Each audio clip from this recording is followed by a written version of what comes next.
Hi students, this is Diane Jstor, and this is a quick video just talking about library database interfaces. I have started from the library's page for databases. You can see at the top the URL is basically hbu.libguides.com/databases. Most of our databases have been created by a company called EBSCO.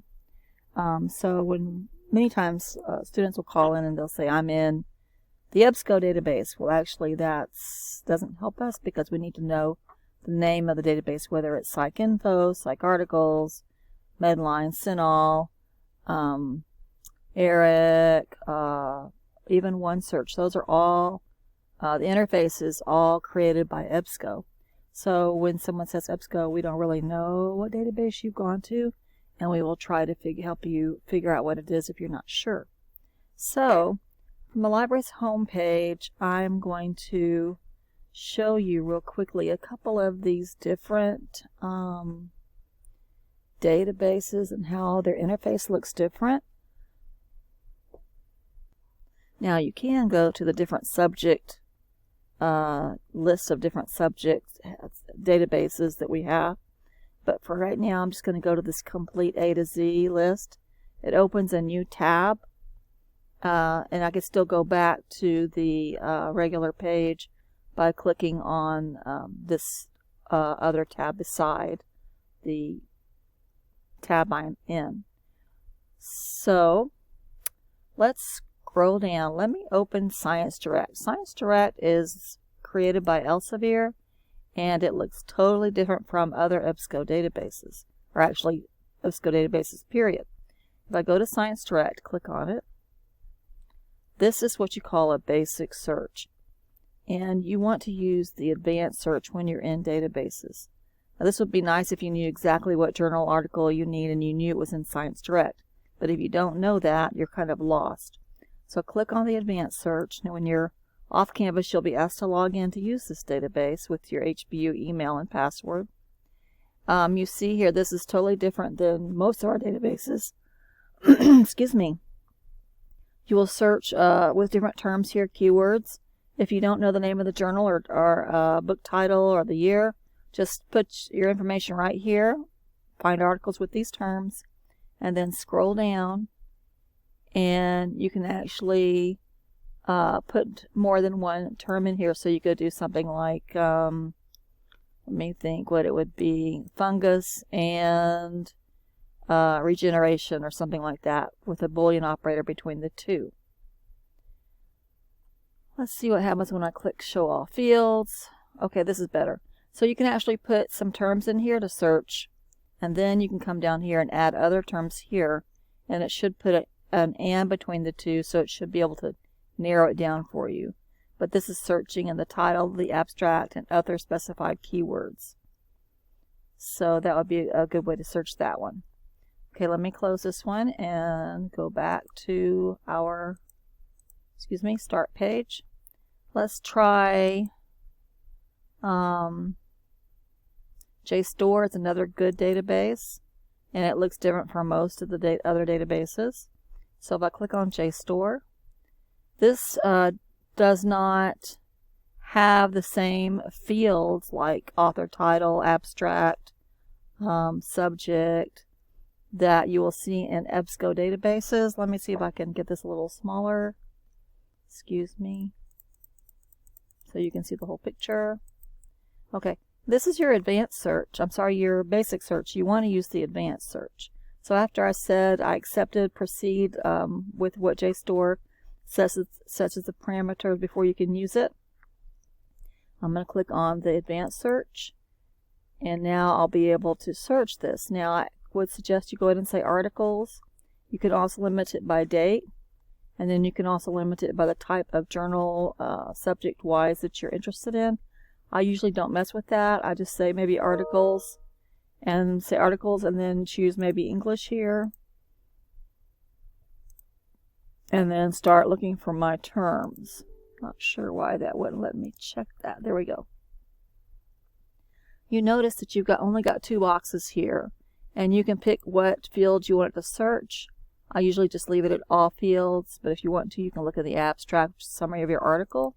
You can also add as many search boxes as you need.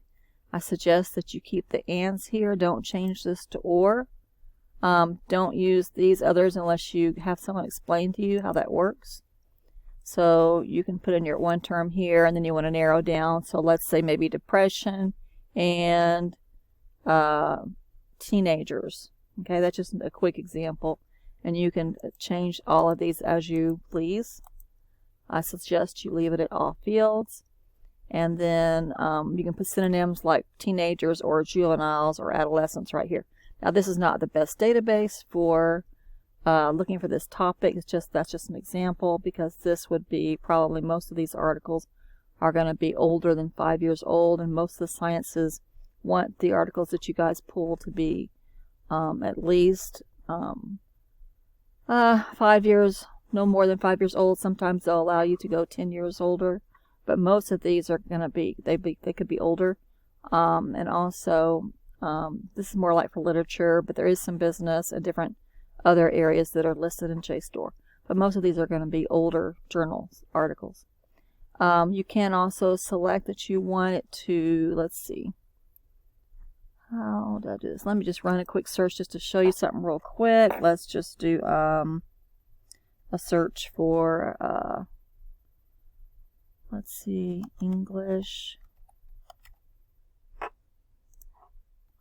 Cottages. Now I've never tried to see if I'm going to get anything with this, but let's just try it. Okay.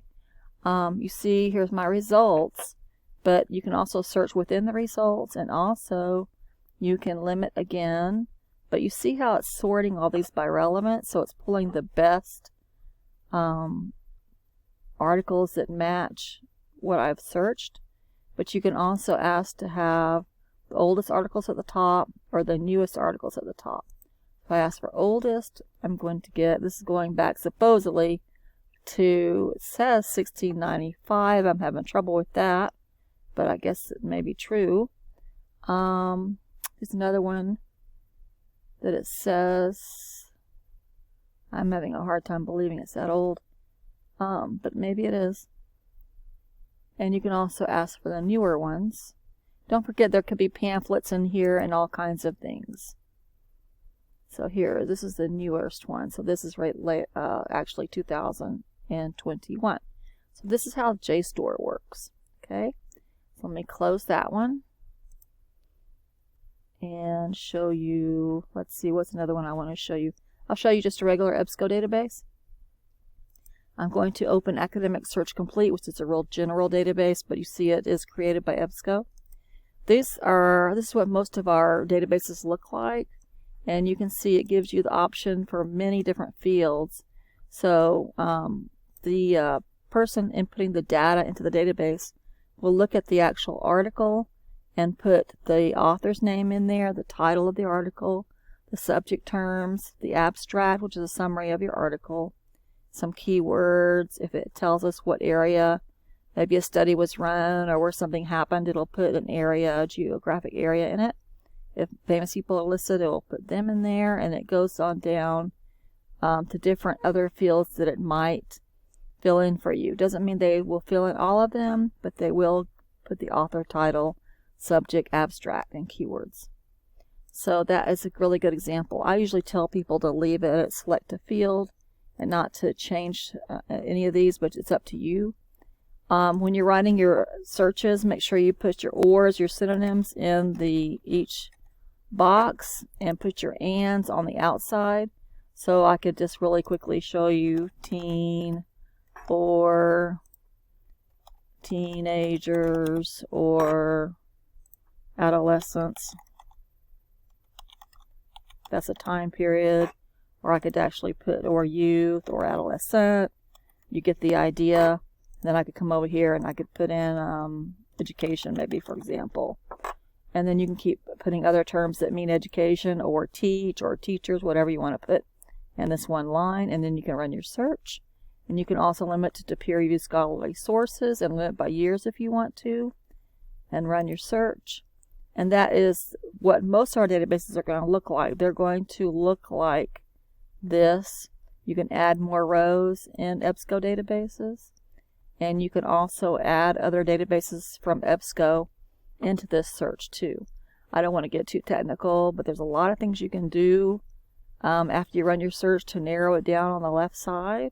If you need any help with that, just come back to the library via email, chat, or phone, and let us help you with that. Thank you.